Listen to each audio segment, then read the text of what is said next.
ये कहानी बूढ़े पति पत्नी की दुखभरी कहानी। जब मैं सुबह ऑफिस के लिए निकलता था तो देखता था कि दादी जी अपने कपकपाते हुए हाथों से दादाजी को चाय देती थी। वैसे ही कपकपाते हाथों में कप लिए दादाजी चाय पीते थे। वहां पर रहते हुए कुछ दिन होने के बाद मुझे पता चला कि यह दोनों मिलजुल के धीरे धीरे घर के सारे काम करते थे। कोई भी उनसे जाकर बात नहीं करता। इतने दिनों में मैंने उनकी आवाज तक नहीं सुनी थी। जब मैं शाम को ऑफिस से घर आता था तब दोनों को घर के आंगन में बैठा पाता था और उन दोनों के ही चेहरों पर थकान साफ साफ पड़ पाता था। मेरा मन कई बार करता कि उनसे जाकर बात करूं, लेकिन फिर किसी वजह से मेरे पांव वहीं पर थम जाते। मैं जब जब उन्हें देखता था मुझे मेरे दादा दादी की बहुत याद आती और मैं घर पर फोन लगाकर उनसे बात कर लिया करता। गुलाब, एक संडे जब मुझे ऑफिस में छुट्टी थी तो मैंने देखा दादी जी काम कर रही थी, लेकिन उन्हें रोज की अपेक्षा आज काम करने में कुछ ज्यादा ही तकलीफ हो रही थी। मैंने उनके पास जाकर पूछा कि दादी जी, आपकी तबीयत तो ठीक है ना?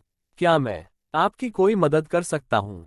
उन्होंने प्रतिक्रिया नहीं दी। मैंने दोबारा उनसे पूछा, बताइए दादी जी, मैं क्या करूँ आपके लिए? उन्होंने फिर भी कोई उत्तर नहीं दिया। मुझे काफी आश्चर्य हुआ। कुछ मिनटों बाद दादाजी वहां आए और वह भी कुछ नहीं बोले।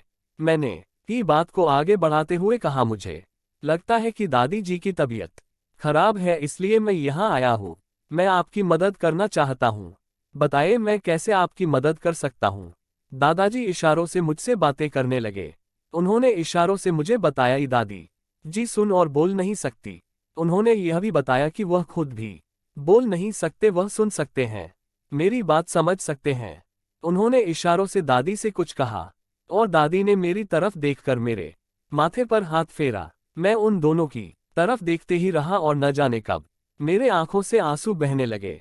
उस दिन के बाद जब जब मुझे समय मिलता मैं उनके पास चला जाता। वह मुझ पर बहुत प्यार बरसाते।